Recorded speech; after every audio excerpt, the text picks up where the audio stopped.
(1월 25일) 수요일 오늘의 주요 뉴스입니다. 뉴욕 증시가 혼조세로 장을 마감했습니다. 그리스 부채 탕감 논의가 교착 상태에 빠졌다는 위기감이 장중 내내 투자 심리를 위축시켰는데요.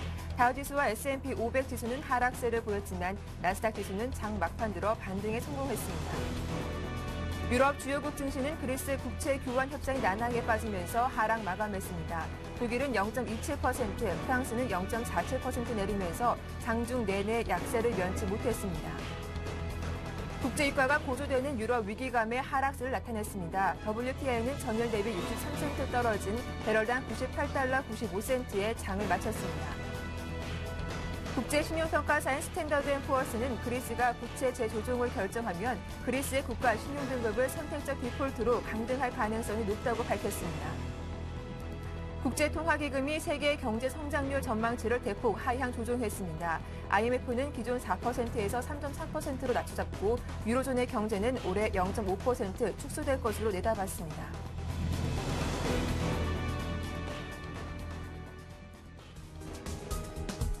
안녕하세요. 굿모닝 대박 예감 박미라입니다. 설 연휴 편안하게 보내셨습니까? 1월 25일 수요일 순서 힘차게 출발해 보겠습니다. 뉴욕 증시가 이틀째 혼조 양상을 보였죠. 국내 증시는 설 연휴로 휴장한 가운데 글로벌 증시에서는 향후 유로존의 흐름을 가늠할 수 있는 중요한 이슈가 나타났습니다. 오랜 기간 증시 부담 요인이 됐던 그리스의 디폴트 문제가 다시금 수면 위로 떠올랐는데요. 그리스 국채 교환 협상 타결이 다음 달로 늦춰지면서 투자 심리가 위축됐고 여기에 국제신용평가사가 세계 경제 성장률 전망치를 하향 조정한 점도 시장의 부담 요인이 되기도 했습니다. 자, 오랜만에 쉬고 돌아왔는데 어떤 재료들이 있었는지 글로벌 핫 이슈 본격적으로 시작해 보겠습니다. 오늘 순서는 인백스 투자 전문의 이현민 본부장과 함께하겠습니다. 안녕하세요. 네. 안녕하십니까? 자, 연휴 잘 보내셨습니까? 네, 잘 보냈습니다. 네. 자, 이틀 쉬고 개장을 앞둔 만큼 재료들이 많이 쌓여 있는데요. 자, 연휴 동안 들려온 소식 중에서 그리스의 선택적 디폴트라는 단어가 등장하기도 했습니다. 잠시 보다 자세하게 살펴보도록 하겠지만 먼저 그리스 우려로 뉴욕 증시가 이틀째 혼조 양상을 보였는데 자세한 마감 상황부터 정리해 주시죠. 네네. 뉴욕 증시도 네. 이런 그 흐름에서 벗어나지 못하고 있는데요. 그 생각보다 이 민간 채권단과 그리스의 부채 탕감과 관련된 협상이 난항을 계속하고 있습니다. 뉴욕 증시는 이런 그 흐름에서 좋지 못한 그런 흐름이 나타나면서 혼조세로 마감을 했습니다. 다우지수는 0.26% 하락한 12,675를 기록을 했고요. S&P 500 지수도 0.11% 하락한 1,314에 마감을 했습니다. 반면 나스닥 지수는 0.09% 상승하면서 다우와 S&P 500 지수보다는 조금 더 그 시장의 기대를 조금 더 높이는 그런 쪽으로 현재 마감을 했는데요. 2,786으로 마감을 했습니다. 앞서 앵커께서도 지적하신 대로 그리스와 민간 채권단의 내용들이 밖으로 나오는 내용들은 타결이 조만간 될 것이다라고 얘기가 되고 있지만 지난주와 지지난주를 넘어가면서 현재 굉장히 난항인 상태로 현재도 이제 내용이 나오고 있고요. 이런 점에서 오늘 유럽 증시나 뉴욕 증시나 이런 내용들도 조금 안 좋은 흐름으로 나타났다고 볼 수가 있겠고 또한 IMF가 발표한 올해 세계 경제 성장률을 낮췄다는 것도 조금 악재로 작용을 했습니다. 그 뉴욕 증시의 주가와 관련된 내용을 조금 더 살펴드리면 실적 발표 예상치가 좋았던 맥도날드와 듀퐁은 맥도날드는 비교적 그렇지만 내렸습니다. 2.18% 하락을 했고요. 듀폰은 0.12% 상승하면서 마감을 했습니다. 실적 수치가 예상치보다 조금 하락했던 트래블러스와 버라이전은 각각 3.8%, 1.59% 내렸고요. 애플도 장 마감 후에 실적을 발표를 했는데 예상치는 상회하는 실적을 내놨습니다. 그렇지만 장 마감 이후 전 주가의 움직임은 1.64% 하락하면서 장을 마감했고요. 네. 장 후반에 주가의 움직임이 다소 좋아진 것으로 현재 판단을 하고 있습니다. 네, 일단은 문제가 됐던 그리스 국채 교환 협상 이번 주 타결이 힘들 전망이고 이제 다음 달로 미뤄지기도 했습니다. 이런 가운데 스탠더드 앤 푸어스가 그리스가 선택적 디폴트에 빠질 것이다라고 경고하기도 했는데 과연 선택적 디폴트 어떤 의미입니까? 영문으로는 네. decisive default라고 얘기를 하는데요. 선택적 디폴트라는 것은 민간 채권단 중에 일부는 이 디폴트에 합의를 하고 일부는 합의하지 않은 상태에서 통제 가능한 디폴트 수준으로 이행되는 것을 의미를 합니다. 네. 역시 이제 그 S&P가 이 내용에 대해서 이제 얘기를 하고 있는데요. 어떻게 본다면 현재 진행되고 있는 민간 채권단과 그리스와의 국채 탕감 이런 부분이 이 내용에 현재 녹아 있다라고 볼 수가 있겠습니다. 따라서 현재 S&P가 얘기하고 있는 선택적 디폴트는 디폴트 단계보다는 2단계 위인 상태이고요. 만약에 그리스와 민간 채권단의 그 현재 이루어지고 있는 협상 자체가 파국으로 치닫게 된다고 한다면 선택적 디폴트가 아닌 디폴트 상태로 그 후행적인 확인 지침으로써 이 등급이 조정이 될 것으로 보입니다.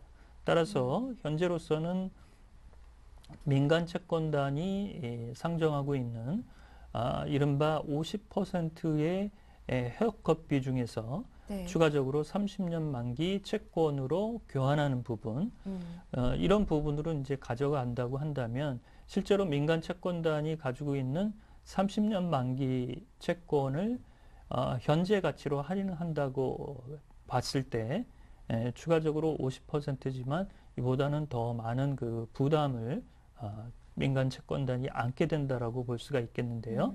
이럼에도 불구하고 그리스 입장에서는 금리와 관련된 30년 만기 내용을 4% 정도 수준으로 잠정적으로 합의를 했지만 유로존 재무장관들이 이보다는 좀 더 낮춰줄 것을 얘기하고 있어서 막판 현재의 힘겨루기가 계속 이어진다라고 볼 수가 있겠습니다. 네, 이번에는 미국의 고용 지표들로 살펴보겠습니다. 자, 고용 지표 개선은 긍정적인 재료였지만 또 기업 실적의 견인차 역할을 하지는 못했습니다.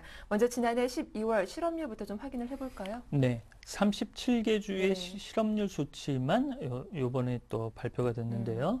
이렇게 최근에 발표되는 내용을 보면 일부 주를 이렇게 한꺼번에 묶어서 실업률 수치도 종종 발표가 되고 있습니다. 이 37개 주에는 엘라바마 주의 그 실업률 수치가 가장 현재 낮은 상태로 좋은 상태로 이어지는 것으로 현재 발표가 됐는데요. 12월 엘라바마 주의 실업률 수치는 8.1%를 기록하면서 11월보다 0.6%가 하락한 수치로 비교적 좋은 수치가 나왔습니다. 따라서 현재 평균은 37개 주가 8.5%로 발표가 돼서 12월 실업률 수치 8.6%와 0.1% 수준의 오차 범위 내에서 현재 수치가 이어지고 있다라고 보겠습니다. 네. 특히 엘라바마주의 이런 실업률 수치가 낮은 것은 개인적으로 추정하건대 현대차의 그 엘라바마 현지 공장이 있습니다. 이런 쪽에서 고용이라든지 이런 쪽이 영향을 좀 긍정적으로 미치지 않았나라고 보겠고요. 또한 25개 주에서는 임금 상승도 일어나고 있어서 임금 상승이 실업률 수치를 하락시키는데 현재 정의 효과를 가지고 있는 것으로 분석된다라고 볼 수가 있겠습니다. 네, 이렇게 또 실업률 하락 재료가 뉴욕 증시 낙폭을 좀 제한시키는 호재가 되기도 했고 또 여기에 리치몬드 연방준비은행의 제조업 지수가 큰 폭으로 상승한 것 역시 좀 시장의 긍정적인 재료가 되기도 했는데요. 자세하게 살펴보겠습니다. 네, 1월 리치몬드 연방준비은행 제조업 지수도 발표가 됐는데요. 네. 뉴욕의 1월 제조업 지수도 좋은 호조세를 보이면서 리치몬드 연방은행 제조업 지수도 비교적 좋은 흐름이 나타났습니다. 1월 지수가 12를 기록하면서 예상치 7보다 선전이 됐고요. 12월 수치인 3보다도 9포인트 이상 상승한 흐름이 나왔습니다. 이 수치는 지난해 3월 이후 최고치 수준이라는 점, 세부 항목으로 들어가 봐도 신규 수주도 14를 기록했고요. 고용지수도 20을 기록하면서 1월 지수보다 전반적으로 윗부분에 현재 놓여 있다는 점, 이런 점이 특징이라고 하겠습니다. 네, 이번에는 미국 기업들의 실적 내용도 살펴보겠습니다. 상당히 많은 기업들의 실적을 발표했는데요. 하나씩 정리해 볼까요?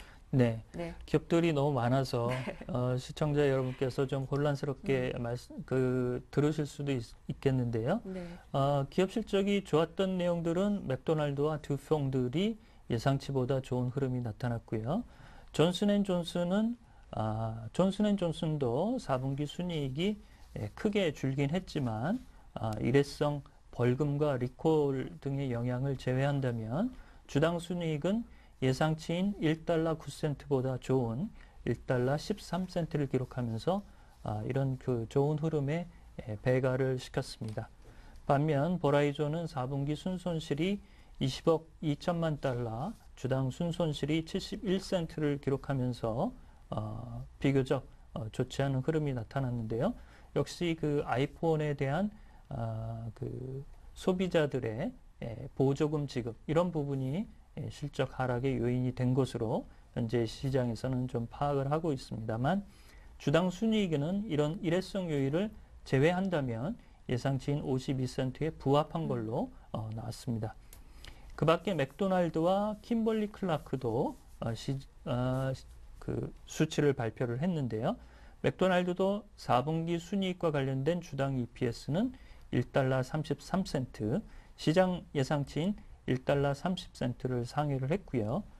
대신 킴벌리 클라크는 4분기 주당 순이익이 1달러 1센트에 기록을 했는데요. 일회성 비용을 제외하더라도 시장 예상치인 1달러 31센트에 조금 못 미치는 부분이 나왔습니다. 그래서 킴벌리 클라크는 실적이 조금 예상치에 좀 못 미쳤고, 맥도날드와 듀폰, 그다음에 존슨앤존슨은 예상치에 부합되는 부분이었고요. 장 마감한 현지 우리 시각으로 6시 이후에 애플과 야후의 실적도 발표가 됐는데요. 애플은 시장 예상치를 상회하는 주당 순이익 13달러 87센트를 내놨고요. 야후도 4분기 주당 순이익이 24센트로 예상치 24센트에 딱 맞게 부합되는 그런 수치를 냈습니다. 네, 이렇게 미국 기업들의 실적 내용까지 정리해봤습니다. 자, 이렇게 그리스 문제가 글로벌 시장의 발목을 잡고 있는 가운데 또 국제통화기금이 올해 세계 경제 성장률 전망치를 하향 조정하기도 했습니다. 미국에 대해서는 기존 전망치를 유지했지만 유로존에 대해서는 마이너스 성장률도 예상하기도 했다고요. 네, 최근에 계속 발표되는 세계 경제 성장률 수치와 관련된 주요 기관들의 내용들은 전반적으로 하향 추세를 현재 보이고 있는데요. IMF는 비교적 온건한 수치가 그나마 좀 나왔습니다. 3.3% 세계 경제 성장률 수치를 발표를 했는데요. 이 내용이 오늘 새벽에 전반적으로 그 시장의 뉴스가 크게 전해지면서 시장 영향에 뉴욕 증시가 혼조세로 이어지는 그런 영향을 미쳤습니다. 특히 유로존의 올해 경제 성장률을 0.5% 마이너스 성장으로 현재 얘기를 하고 있고요. 종전에는 1.1%였는데 이것을 다시 수정한 수치입니다. 역시 올해 세계 경제의 가장 큰 딜레마는 유로존의 부채 문제를 잘 해결할 수 있을 것인가를 IMF도 현재 상정을 하고 있고요. 반면에 미국의 성장률 수치는 종전의 내용에서 변동 수치를 고려하지 않았습니다. 그래서 1.8%로 종전 수치를 그대로 유지를 했는데요. 바꿔 말하면 뉴욕 증시는 유로존의 이런 그 어려운 그런 부분에서도 유럽 경제의 영향들, 이런 쪽을 좀 벗어날 수 있지 않을까라는 희망적인 부분도 좀 읽을 수가 있다라고 볼 수가 있겠고요. 중국의 올해 경제 성장률은 8.2%로 종전 9% 수준에서 조금 내려갔다는 점. 그래서 이머징 국가, 특히 이제 성장률이 고공행진을 했던 일부 그 브릭스 국가들 이런 쪽들은 조금 내려갈 수 있다는 여지를 IMF의 세계 경제 전망 보고서에서 현재 상정하고 있다라고 보겠습니다. 네, 뉴욕 증시 마감 상황에 이어서 이번에는 유럽 증시 마감 상황도 정리를 해보겠습니다. 그리스 우려가 좀 부각되면서 유럽 주요국 증시도 모두 하락세를 보였더라고요. 그렇습니다. 이 그리스 문제가 예상보다 진통세가 계속되고 있다는 점, 그리고 S&P가 그리스와 관련된 선택적 디폴트를 사용할 수 있는 부분을 현재 준비하고 있다는 점이 악재로 작용을 했고요. 지표와 관련된 내용은 비교적 좋은 부분도 있었습니다. 유로존의 1월 구매자 관리자 지수가 예상치인 47.3보다 이보다 조금 좋은 50.4를 기록하면서 지표 내용은 좋았지만 프랑스의 신용등급 강등 후속 조치로 프랑스의 일부 대형은행의 신용등급 강등 내용이 전해지면서 전반적으로 유럽 증시는 하락세를 면치를 못했습니다. 독일의 닥스 지수는 0.27% 하락을 했고요. 영국의 FTSE 지수도 0.53% 하락세, 프랑스 CAC 40 지수도 0.47% 하락하면서 전반적으로 1%는 넘지 못했지만 그 전반적으로 조금 하락하는 그런 부분이었고요. 종목별로 좀 살펴드리면 신용등급 강등과 관련된 프랑스의 크레딧 아그리콜이 4.1% 하락을 했고요. 소시에테 제네랄도 5.4% 하락세를 보였습니다. 독일의 지멘스는 실적 부진 얘기가 시장에 노정이 되면서 1.3% 하락을 했고요. 노키아도 6.9% 하락하는 등 전반적으로 은행주의 움직임이 조금 좋지 않았던 점, 영국의 바클레이스나 로이드 뱅크도 조금 하락세가 이어졌습니다. 반면 스페인은 25억 1천만 유로의 국채를 소화를 했는데요. 국채 시장에서 종전에 받았던 낙찰금리보다 비교적 떨어진 좋은 흐름이 나타났지만 시장을 돌리기에는 조금 역부족이었다고 말씀을 드릴 수가 있겠습니다. 네, 다음 내용입니다. 유로화 안정기구 증액을 놓고 IMF 총재와 또 독일 메르켈 총리 의견이 서로 다르다고 합니다. 일단 IMF 총재는 2배 늘리자라고 입장을 하고 있는 추세이지만 독일은 확대 못한다 이렇게 입장을 내비치고 있더라고요. 네, 메르켈 총리는 그 유로화 안정기구 ESM과 그다음에 유럽재정 안정기금인 ESFF를 합쳐서 5천억 유로를 현재 넘지 않도록 하는 게 방침인 상태로 그간 계속 그 말을 해왔던 부분이 사실이고요. 이렇게 그 IMF의 라가르드 총재가 추가적으로 유로화 안정기구인 ESM의 추가적인 기금 증액을 요구하는 것은 IMF도 추가적으로 5천억 내지 6천억 달러 이상의 기금 충원과 관련된 현재의 노력을 배가하는 데서 독일이 이에 적극적으로 좀 화답을 해달라고 요구를 했는데요. 메르켈 총리가 현재로서는 추가적으로 증액과 관련된 부분은 고려하지 않고 있다라고 얘기를 하고 있습니다. 따라서 현재 IMF와 이 메르켈 총리가 이런 부분을 어떻게 잘 그 추스려 나갈지 이런 부분도 이제 고민을 하겠는데요. 역시 이제 그 독일의 입장에서는 현재 ECB가 가져가고 있는 이른바 3년 만기 대출 프로그램 이런 쪽에서 유동성을 공급하고 있다는 점에서 추가적으로 3월 정도쯤에 유로화 안정기구와 관련된 추가 증액 논의는 현재 상정하고 있다라고 해서 전반적으로 조금 시기를 뒤쪽으로 좀 이렇게 늦추는 그런 분위기로 현재 나타나고 있다라고 보겠습니다. 네, 이어서 상품 시장 마감 상황도 정리해 보겠습니다. 일단 그리스 우려가 상품 시장에도 영향을 미친 것 같은데 국제 유가와 금값 마감 소식도 전해 주시죠. 예, 말씀하신 대로 전반적으로 유로존의 경기와 관련된 하강 위험 이런 점이 전반적으로 상품 시장에도 조금 불안정성을 드렸다라고 보겠습니다. 유가와 금 모두 소폭 하락을 했는데요. 유가는 0.6% 하락한 서부 텍사스산 원유 가격은 배럴당 98달러 95센트에 마감을 했고요. 금 가격도 0.8% 하락한 온수당 1,664달러 50센트에 마감을 했습니다. 전반적으로 오늘 그 상품 시장의 움직임은 최근의 상승세에서 다소 조금 꺾이는 듯한 그런 분위기가 나타나서 최근에 좋았던 1월 초의 효과들 이런 부분이 조금씩 퇴색되는 것이 아닌가라는 우려가 투자자들에게 나오고 있는 상태입니다. 네. 자, 이렇게 해서 오늘 밤 주요 일정과 기업 실적까지 정리해 보겠습니다. 네, 추가 경제 지표는 세 가지를 말씀을 드리고 싶은데요. 먼저 모기지 은행가 협회에서 주간 모기지 신청 지수가 발표가 됩니다. 지난주에는 23% 증가한 수치로 크게 올라왔는데요. 이번 주에도 좀 모기지 신청과 관련된 투자들의 적극적인 내용을 좀 기대를 해보겠고요.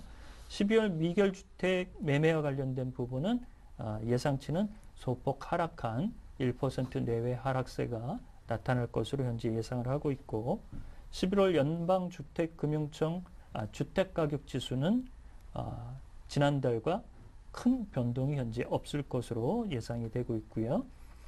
그 다음에 이제 25일 날 실적을 발표하는 주요 기업들은 AT&T나 스타벅스 이런 부분들이 오늘과 내일 이제 실적 대기를 현재 기다리고 있다라고 볼 수가 있겠습니다. 네, 말씀 잘 들었습니다. 지금까지 인백스 투자자문의 이현민 본부장과 함께했습니다. 도움 말씀 감사합니다.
네, 글로벌 마감 시황에 따른 오늘장 전망까지 살펴보도록 하겠습니다. 오늘 순서는 신한 PWM 압구정센터의 박재민 PB팀장과 함께 살펴보도록 하겠습니다. 안녕하세요.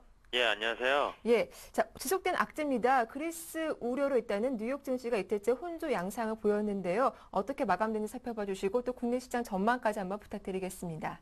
예, 일단 해외 증시 간단히 좀 말씀을 드리겠습니다.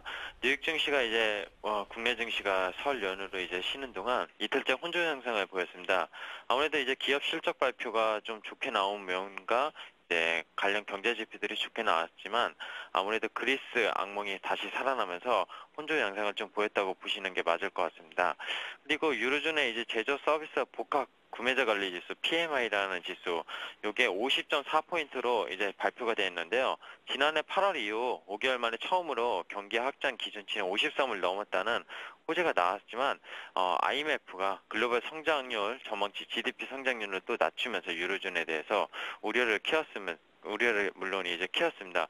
그래서 전일보다 다우 산업 지수는 33.07포인트 빠진 12,675.75포인트로 마감을 했고요. 반면 나스닥은 2.47포인트 오른 2,786.64포인트로 조금 소폭 오른세 강보합을 좀 마감을 했습니다. 반면 유럽 증시 영국, 독일, 프랑스 전부 0.2에서 0.5% 정도 하락세를 좀 보였는데요. 가장 중요한 것이 이날 이제 아무래도 기업들의 실적 이날 애플이 이제 사상 최대 실적으로 이제 장 마감 후에 이제 실적을 발표했는데 전년 동기 대비 순이익이 118% 급증한 1억 달러, 주당 13.87달러를 기록했습니다. 그리고 AMD 같은 경우에도 매출은 증가했지만 예상은 하회하는 좀 실적은 발표했지만 아무래도 기대보다 실적이 좀 IT 업종들에 대해서 좋은 모습을 보이면서 나스닥 종합지수는 조금 소폭 강보합으로 끝나지 않았나 일단 생각이 들고요. 지금 계속 그리스 국채 교환 합생이 난항에 빠지고 있는데요. 다음 달로 지금 또 미뤄졌습니다. 그래서 이제 앞으로 기대할 거는 유로존 이제 17개국 재무장관 회의랑 이제 미국 쪽에서 연방준비위원회가 이제 25일 금요일 밤에 이제 좀 열리게 되죠. 그런 기대감에 좀 이제 유로존 위기와 미국 경제 지표 그리고 기업들의 실적 이런 혼조 속에서 어떻게 방향을 틀어 나갈지 좀 보이지 않을까 생각이 들고 있습니다. 네, 지난 금요일 국내 증시를 보면은 흐름이 좀 상당히 괜찮았습니다. 이런 그리스 우려가 좀 악재가 되지 않을까 염려스럽기도 하는데요. 오늘장 전략 좀 꼼꼼하게 세워봐 주시죠. 예, 일단 국내 증시 설 연휴에 금일 이제 첫 개장을 하게 되는데요. 가장 국내 증시의 큰 이슈는 외국인의 사자였습니다. 외국인의 순매수 행진이 지난주에 7거래일 동안 연속적으로 3조 원 이상을 들어왔는데요. 이 이유로는 가장 큰 것이 유럽 국가들의 국채 발행 성공, 그러니까 프랑스 및 유로존의 유럽 국가들의 신용 강등에도 불구하고 국채 발행이 성공적으로 이뤄지고 있다는 겁니다. 그리고 제일 중요한 미국과 중국 G2 라고 부르고 있죠. 경제 지표가 호조로 보이는 것인데요. 그 때문에 외국인의 바이코리아 추세가 지금 이어지고 있다고 생각을 하시면 될 것 같습니다. 국내 증시 사실 연휴 동안 이제 유럽발 그리스 악몽 때문에 쉬었지만 큰 폭의 하락은 없었습니다. 다우도 그렇고 유럽 증시도 큰 폭의 하락이 없었고요.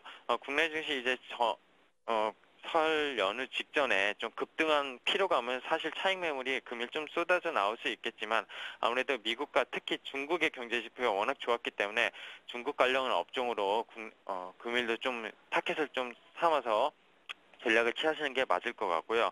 가장 주목할 게 미국 FOMC에서 양적 완화 언급이나 어떤 국채 매입 추가적인 어떤 그런 전략이 나올 거로 주목이 되고 있는데요. 이에 따라서 국내 증시 좀 유동성이 좀 더 외국인이 많이 풀리게 된다면 역시 중국 관련주 그리고 원자재 관련주 이런 업종 쪽으로 좀 보시는 게 맞을 것 같습니다. 뭐 예를 들어서 작년 같은 경우에 차화정이 좀 국내 증시에서 가장 상승폭을 가장 크게 했었다면은 올해는 일단은 자동차는 사실 실적이 워낙 좋지만 현대자동차 같은 경우에도 이제 이번 주 실적 발표가 있죠. 뭐 사상 최대 실적이 예상이 되고 있지만 그보다 성장성이 더 보장되지 않으면 주가는 지금 더 오르기 힘든 상황입니다. 하지만 이제 화학 업종이라든지 원자재 업종 이런 업종은 워낙 많이 빠졌었습니다. 중국 모멘텀이 없었기 때문에 빠졌었기 때문에 지금 바닥에서 충분히 사서 가져갈 수 있는 그런 전략이 필요할 거라고 일단 생각이 들고요. 일단은 그리고 코스닥 업종 좀 체크를 해보면은 최근에 뭐 정치 테마주나 코스닥 관련 테마주들에 대해서 정부에서 워낙 규제를 지금 많이 하고 있습니다. 그렇기 때문에 코스닥 업종으로는 좀 전략을 일단 당분간 좀 쉬시는 게 맞다 이렇게 판단이 되고요. 그 이유로는 또 외국인이 사자가 대규모로 지금 거래소로 들어오고 있기 때문에 프로그램 비차익으로 바스켓 물량이 들어오다 보면 아무래도 상대적으로 코스닥이 소외될 수가 있습니다. 그럴 경우에는 대형주 위주로 좀 접근을 하시되 좀 그동안 가대 낙폭이 심했던 화학업종, 정유업종, 그리고 조선, 기계 이런 중국 관련 모멘텀이 있는 업종에 대해서 좀 선별적으로 매수를 하시는 게 좀 맞다고 생각이 들고 있습니다. 네, 외국인의 매수가 들어오는 코스피 쪽으로 좀 관심 갖고 살펴보자라는 이야기 잘 들어갔습니다. 지금까지 신한 PWM 압구정센터의 박재민 PB팀장과 함께했습니다. 도움 말씀 고맙습니다. 예, 감사합니다. 네, 이어서 이슈 함께하겠습니다.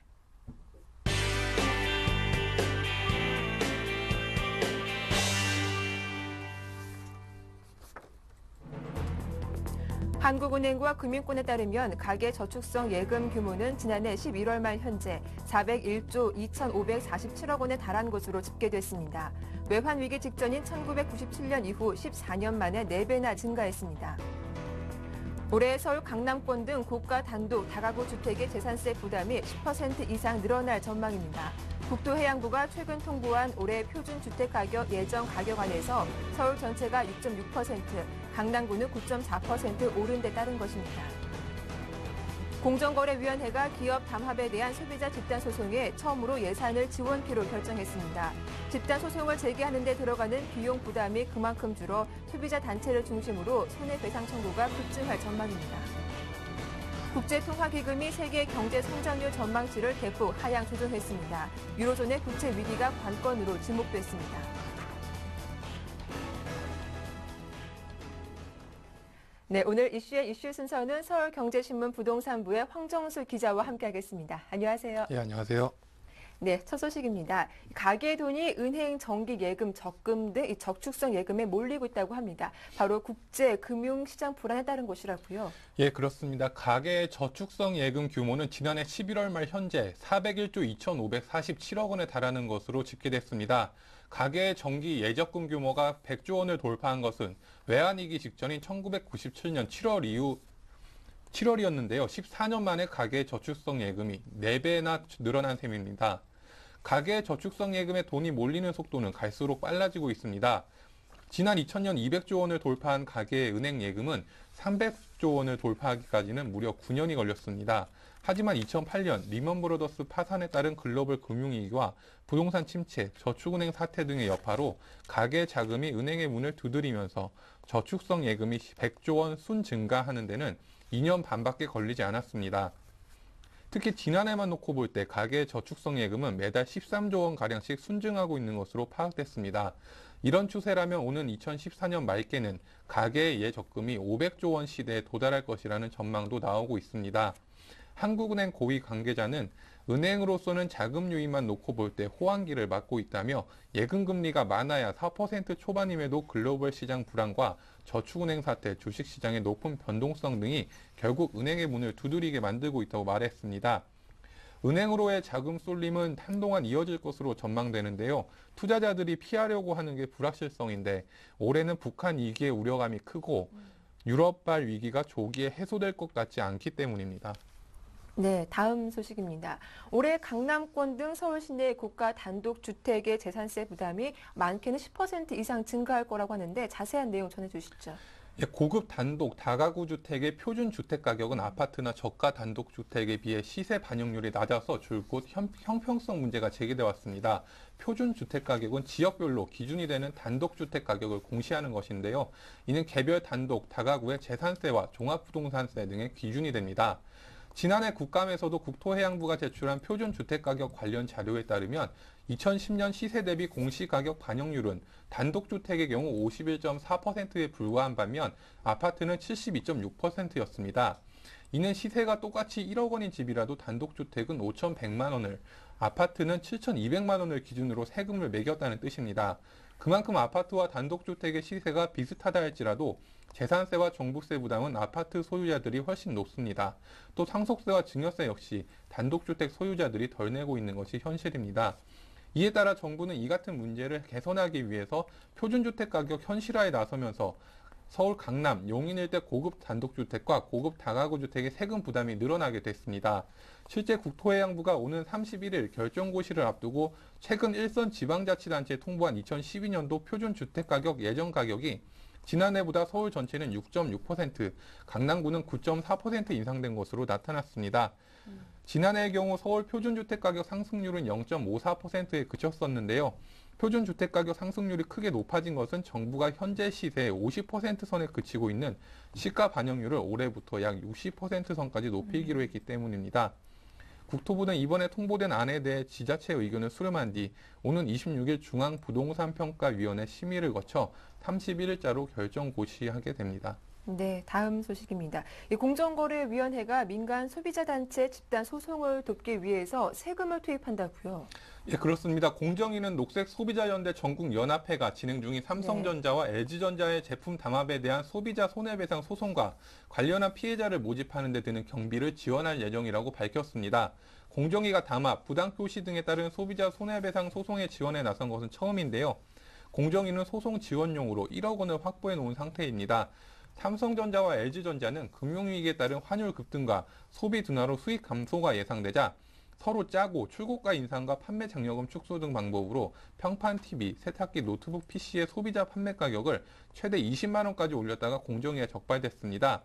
이 건으로 삼성전자와 LG전자는 446억 원의 과징금 처분을 받았습니다. 공정위가 소송 지원에 나선 것은 담합 기업에 과징금을 부과하는 것으로는 소비자 피해 구제에 한계가 있다는 판단 때문입니다. 기업들이 자진신고자 감면제도로 과징금을 감면받지만 정작 손실을 본 소비자에게는 보상길이 마땅치 않은 현실도 고려됐습니다. 하지만 민간단체의 순수한 활동에 대해 정부가 국민의 세금을 들여서까지 나서는 것에 대한 비판도 적지 않습니다. 사적 영역의 공간에 공적기관, 그것도 정부가 전면에 나서서 특정 소비자단체의 소송인단 모집 비용을 지원하는 것이 옳으냐는 것입니다.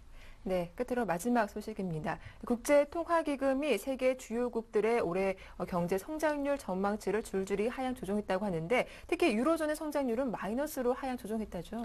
예, 그렇습니다. 기획재정부는 어제 IMF가 올해 세계 경제 성장률 전망치를 지난해 9월보다 0.7%포인트 하향 조정하는 내용을 담아 수정 전망 자료를 내놓았다고 밝혔습니다. 새로운 전망치를 보면 주요 지역의 올해 성장률은 유로존은 1.1%에서 마이너스 0.5%로 하향 조정됐고요.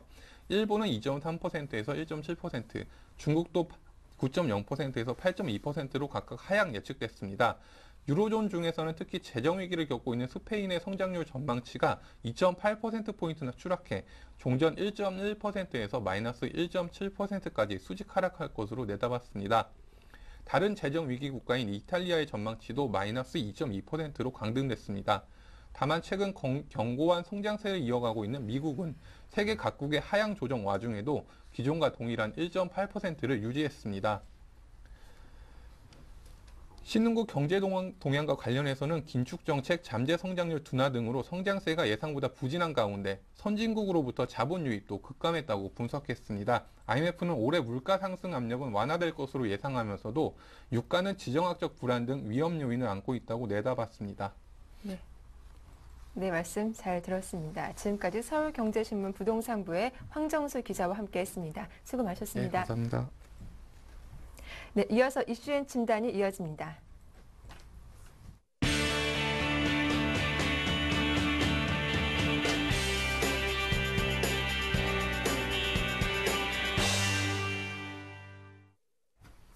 네, 오늘장 전략 세워보는 이슈앤 진단 시작하겠습니다. 오늘 순서는 교보증권 양평동 지점의 오기철 차장과 함께하겠습니다. 안녕하세요. 네, 안녕하십니까. 자, 설 연휴 때문에 이틀 쉬다 와서 그런지 지난 금요일 국내 증시가 어떻게 마감됐는지 기억에 가물하시는 분들도 있을 것 같습니다. 일단 코스피 지수가 상당히 선방했었죠. 예, 그렇습니다. 외국인들의 그 매수세가 대비량으로 유입이 되면서 코스피 지수가 1950선까지 상승을 하는 그런 모습을 보였습니다. 5개월 반 만에 사상 최고가를 좀 기록을 했는데요. 코스피가 1950선을 넘어선 것은 지난해 8월 4일 이후 5개월 만입니다. 일단은 종가는 34% 상승한 1949포인트로 마감이 됐고요. 1.8% 상승했습니다. 반면 코스닥 지수는 대형주들에 대한 선전과 중소형주들에 대한 그런 하락으로 일단은 소폭 하락을 해서 마감이 됐는데요. 코스닥 지수는 3.5포인트 하락한 512포인트로 마감이 됐고요. 일단 프로그램에서 차익이 5,300억, 비차익이 5,600억 정도 순매수가 되면서 순매수로 1조 900억 정도 순매수 위로 마감이 됐습니다. 원달러 환율은 2원 80전 하락한 1,134.3원으로 마감이 됐는데요. 일단 이러한 흐름들을 보게 된다고 하면 지난 코스피는 이제 미국의 신용 등급이 강등이 되면서 2018포인트였었던 지수가 연일 하락세를 보이면서 1600선까지 떨어지기도 했었습니다. 전일 외국인은 유가증권 시장에서 1조 4천억 정도 순매수를 했고요. 영업일수 기준으로는 9일 연속 순매수를 했습니다. 지난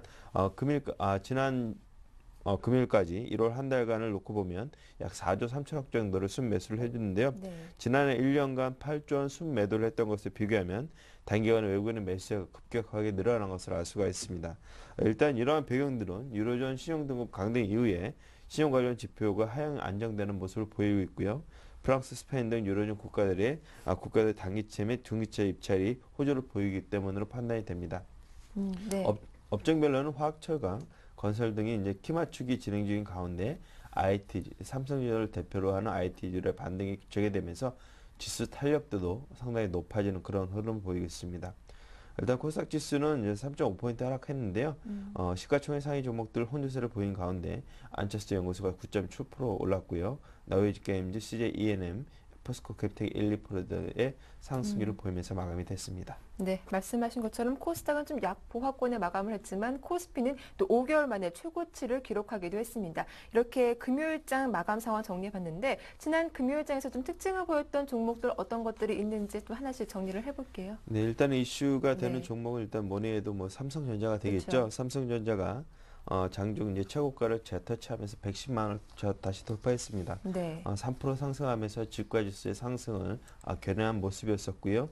또한 LG 이노텍이 8.3%, SK 이노베이션이 7% 상승하면서 업황 개선에 대한 기대감을 한 몸에 좀 받았습니다. 일단 IT주들에 대한 그런 흐름들이 상당히 좀 좋았다, 코스피 종목에서 좋았다 하면 코스닥 종목에서는 사만 네트워크스가 SM으로의 인수합병 루머에 상한가에 진입을 했고요. 그동안 정치 테마주에 대한 그런 조사 등으로 인해서 좀 주춤거렸던 안철수 연구소가 다시 9.7% 상승하는 그런 기염을 통했습니다. 특히 이제 메디포스트는 하한가로 빠지면서 4일 연속 하락하는 그런 모습을 보였습니다. 네. 자, 그렇다면 이제 국내 증시 전략 어떻게 살펴봐야 할지 궁금한데요. 일단은 간밤 뉴욕 증시가 또 이틀째 혼조세를 보여주기도 했고 이틀 쉬고 또 오랜만에 개장한 만큼 부담감도 만만치 않을 것 같습니다. 오늘 전략 어떻게 세울까요? 일단 뭐 지금 네. 현 구간은 기술적으로 상당히 좀 민감한 구간입니다. 일단은 변곡점에 좀 진입했다고 보여지고요. 지난해 상반기 저점 수준 1930과 지난 8월 미국 신용 등 강등 후에 갭이 벌어진 구간이기도 하고요. 일단은 이러한 지난해 8월 이후 박스권 상당히 겹치는 구간이기도 합니다. 그래서 1950선이 상당히 좀 박스권으로 상단으로 제시해드렸던 구간이기도 한데요. 네. 이러한 지점을 돌파를 한다고 하면 외국인의 매수가 강하게 또 추가적으로 이어져야 될 것으로 보여집니다. 기관 중 연기금은 1800선 아래에서 적극적인 매수를 보이고 있는 반면에 주식권의 급격한 자금 유입은 기대하기 어려운 상황이기 때문에 수급상으로도 1950선에서는 좀 추가적인 상승을 좀 기대해 보기는 모멘텀이 만만치는 않다 이렇게 볼 수 있을 것 같습니다. 다만 연일 동안은 프랑스, 네덜란드, 스페인, 헝가리 등 국채 반응이 계속되면서 시장 분위기는 유로존 회복의 기대에 대한 모습을 좀 반영 중에 있습니다.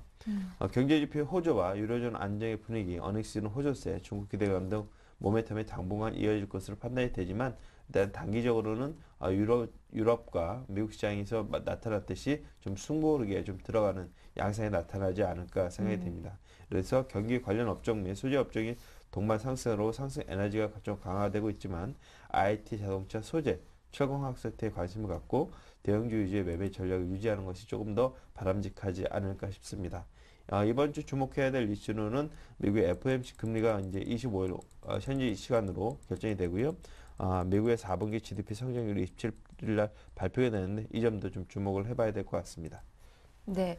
자, 앞서 뉴욕 증시 마감 이후 또 애플이 호실적을 내놓기도 했고 야후 역시 예상치에 부합하는 실적을 발표하기도 했습니다. 자, 오늘 좀 주목해봐야 할 업종별 테마는 어떤 것이 있는지 궁금한데요. 예, 방금 네. 말씀하셨는데 애플이 시간 내로 일단 네. 실적이 예상치보다는 좋게 발표됐습니다. 그럼에도 불구하고 장 중에 한 1.7% 정도 하락을 했는데 일단은 뭐 시간 내에서 반등이 미미합니다. 네. 뭐 지금 4분의 1 정도도 반등하지 않고 있기 때문에 일단 애플에 대한 호실적은 시장이 좀 어느 정도 좀 반영이 됐다 이렇게 볼 수 있을 것 같습니다. 4분기 워낙 좋은 실적을 좀 기대를 했기 때문에 거기에 맞춰서 국내 기업들도 특히 IT 이제 삼성전자라든가 하이닉스 이런 LG 디스플레이 이런 쪽도 좀 수혜를 봤던 것이 사실입니다. 그렇기 때문에 거기에 대한 그 수급에 대한 모멘텀들은 약간은 좀 잦아들 수 있을 것 같습니다. 그렇기 때문에 거기에 대한 기대감은 너무 크게 갖지 않는 것이 좀 좋을 것으로 보여집니다. 그렇지만 그럼에도 불구하고 이제 반도체 업종 같은 경우 LP다 등 감산을 유지할 경우 DRAM 가격이 2분기 이후에 이제 회복이 가능할 것이라는 전망이 나오고 있고요. 일단은 뭐 DRAM 메모리 반도체 가격이 향후 점진한 상승이 예상이 되고 있고 독일 인텔이 지난 4분기 주당 순이익이 69%로 전년 같은 기간보다 약 16.9% 증가한 점 등을 볼 때 일단은 DRAM 관련된 종목들은 좀 관심을 가져봐야 될 것 같다 이런 판단입니다. 특히 이제 이런 관심주로는 삼성전자와 하이닉스를 들 수 있을 것 같고요. 올해 이제 또 하나 이제 업종별 테마로 보게 되면 반도체 장비 업체의 수혜가 예상이 되고 있습니다. 기존에 이제 반도체 관련주들의 흐름이 상당히 좋았었는데요. 여기에 따라서 삼성전자와 하이닉스, LG 디스플레이 등이 올해 투자 설비를 상당히 많이 늘릴 것으로 보여집니다. 특히 이제 삼성전자가 14조 원, 하이닉스가 4조 원 정도 국내 반도체 설비 투자에 투자할 것으로 보여지고요. 디스플레이는 삼성이 7조, LG가 2조 원 정도로 투자할 것으로 보여져서 여기에 대한 관심 종목들도 눈여겨보셔야 될 것 같습니다. 뭐 최근에 주가가 좀 많이 오르긴 했지만 그래도 추가적인 상승을 예상할 수 있을 것 같습니다. 반도체 장비 관련주를 보게 되면 삼성전자 반도체 미세공정 핵심 장비를 제조하는 업체인 유진테크가 있겠고요. 시스템 LSI 협력사인 국제 엘렉트릭, 장비 개발 업체인 원익 IPS 등을 좀 들 수 있을 것 같습니다. 네. 세 번째 이제 테마 업종으로 보게 되면 최근에 이제 정유 업종들의 흐름이 좋은데요. 그동안 낙폭이 좀 과대했다가 일단은 그간의 규제 리스크로 인해서 올라야 할 때 오르지 못했던 그런 측면들이 좀 부각이 되고 있습니다. 정유사들의 실제 정제 마진도 예상보다 좀 빠르게 회복이 되고 있는 상황이고요. 또한 신증서를 완료해서 현금 흐름 개선 및 생산 능력이 좀 증대가 되고 있습니다.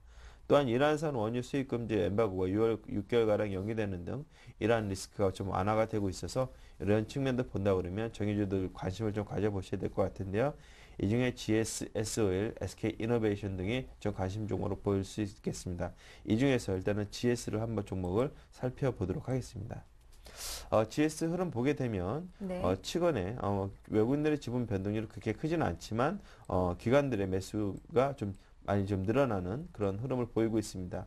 올해 이제 1월달 중순 이후부터 기관들의 매수가 꾸준하게 유입이 되고 있고 지난 뭐 하락세를 좀 마무리하면서 이평선이 어느덧 120선 근처까지 와 있는 상황입니다.